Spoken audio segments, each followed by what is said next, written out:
For the past 9 chapters of Jujutsu Kaisen, not only has Gojo and Sukuna delivered one of the best fights of the series, but somehow they've also broken the power system many times over just with their overwhelming vast knowledge of Jujutsu. And no, for those getting ready to type in the comments, I don't actually mean that they've broken the power system, which implies that Gege is using ass pulls or bad writing to explain just exactly what's been happening throughout the fight. When I say breaking the power system, what I really mean is just that Gojo and Sukuna has been showing such a high level of sorcery that even other high-tier sorcerers like Yuta, Kashimo, and Hakari, who's watching the fight, are completely puzzled as to the methods these two monsters are using on each other just to get the slight advantage. Whether it be Sukuna using Megumi's soul to take the initial attack of Infinite Void, or Gojo shrinking his domain to the size of a basketball to combat Sukuna's domain, the fact of the matter is that most of the techniques we've seen in this fight have been anything but conventional.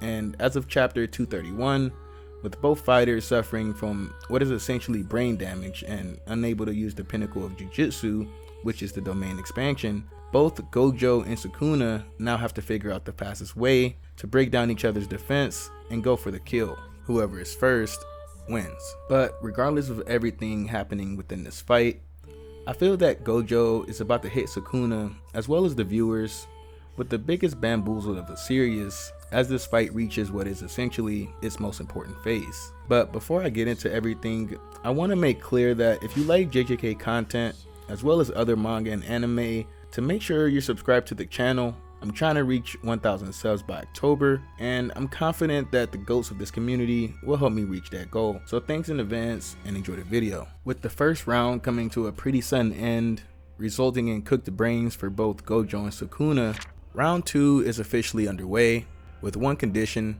no domain expansions allowed. That means that from now on, this battle will be determined with battle IQ, curse techniques, and good old-fashioned hand-to-hand combat. Well, Sukuna wastes no time in bringing out Maharaga's divine Dharma Will in order to counter Gojo's Limitless, and it's explained by Gojo that in order for Sukuna to completely adapt, the Dharma Will is going to have to turn a total of 4 times. Now, regardless of the validity of this statement, one thing I want you guys to keep in mind is that Gojo is very confident that he can overcome this hurdle. In other words, next chapter, we may see something special from Gojo that we've never seen before. And another thing I think you guys should keep in mind is that some of the characters and students like Hana, Yuji, and Kashimo, they just think that Gojo has completely forgotten about saving Megumi at this point due to the sheer scale of the battle. But I do believe that in the end, Gojo will do everything necessary to split Sukuna's soul from Megumi's body, even if it cost him his life. Funnily enough though, we know Sukuna isn't just gonna lay down and let Gojo take the dub.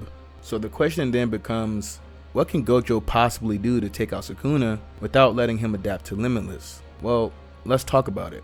First of all, let's get some of the easiest and most practical options out of the way, because let's be real, in a battle as unconventional as this one, the easiest option is actually the least likely to actually happen. So one of the fan favorite theories going around is that Gojo, he's going to reveal to us a whole new technique using the Limitless. And look, I already know this specific notion that Gojo will somehow pull out another form of Limitless is, in my opinion, nothing but the everyday Gojo hype we see on the internet. And as cool as it would be to see a never before seen technique, to me, it just comes off as baseless, because other than the one panel in chapter 224 or 225 where Gojo is telling Sukuna that he's done some special training while away in the prison realm, we haven't really seen anything to foreshadow the idea that Gojo has gained a new form of Limitless, nor have we gotten any indications by Gege that there even is any new forms of Limitless. So as far as we know, Gojo has completely mastered his curse technique. Another reason I feel like this is likely the case is simply Gege's writing style. Gege has shown to have a specific way of writing power-ups or new abilities, whether it's Yuji's new technique that we really don't know about yet, or sudden power-ups like Megumi's domain expansion.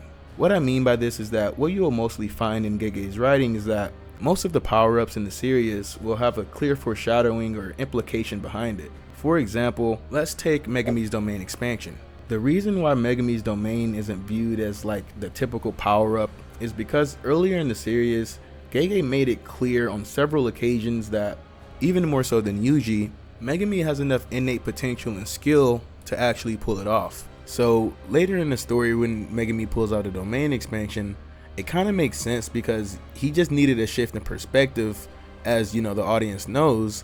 While on the other hand with Gojo, if he was to just pull out another technique, yeah, it would be cool to see, but without the implications or the foreshadowing behind it, it kind of just comes across as bad writing. And I think it's just one of those things in where the narrative just doesn't fit the writing style. And you know, that's okay. He doesn't have to be like the typical shonen. You know, one of the best things about Jujutsu Kaisen is the power system is really fleshed out and grounded. So I don't really think we would lose anything in terms of character writing if we just never saw a new technique from Gojo. But you know, I'm just some guy on the internet giving his opinion, so, you know, take that as you will, I guess. But what I am saying is that if you really look at the battle for how it's gone so far, what I explained starts to make a lot more sense. Instead of bringing new techniques into the fight, what we've really seen is just Gojo and Sukuna using, you know, simple techniques we've already seen, just, you know, cranked to their maximum proficiency. So no, I don't think Gojo is going to bust out a new, you know, Hollow White or something crazy like that. But that doesn't mean Gojo isn't going to use a new application of techniques he already has, which brings us to our next likely scenario, which is a maximum technique. Now, maximum techniques are something we've seen very little of in the series, only appearing about 3 times throughout the entirety of the manga so far.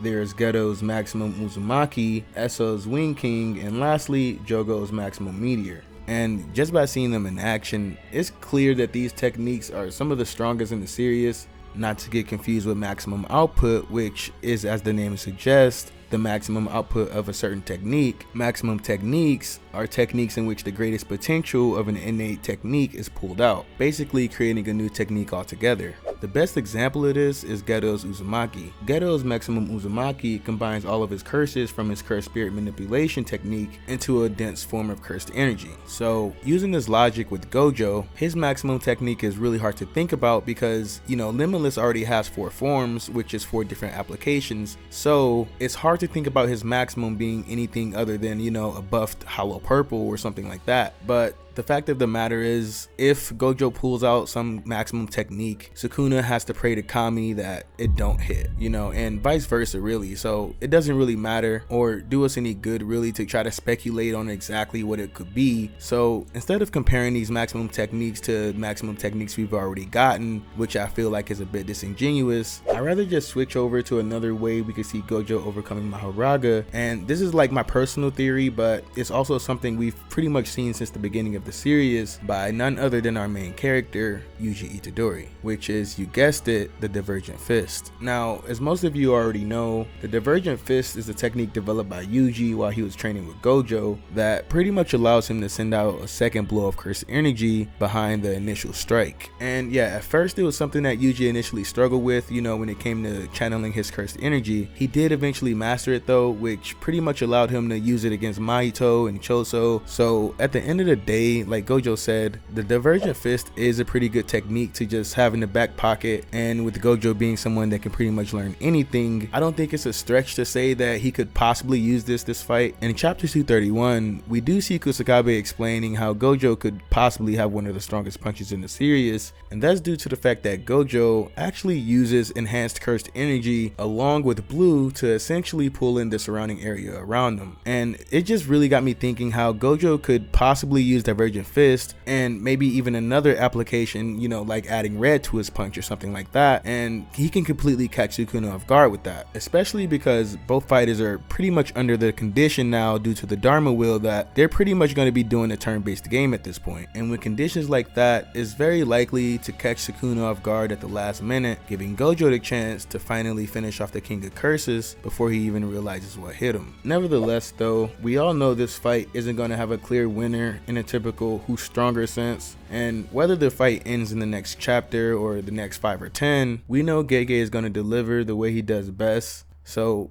yeah, that's pretty much all I have to say for this video. If you like this short analysis or you like the content like this in general, don't forget to hit the like button, and I'll catch you in the next one. Peace.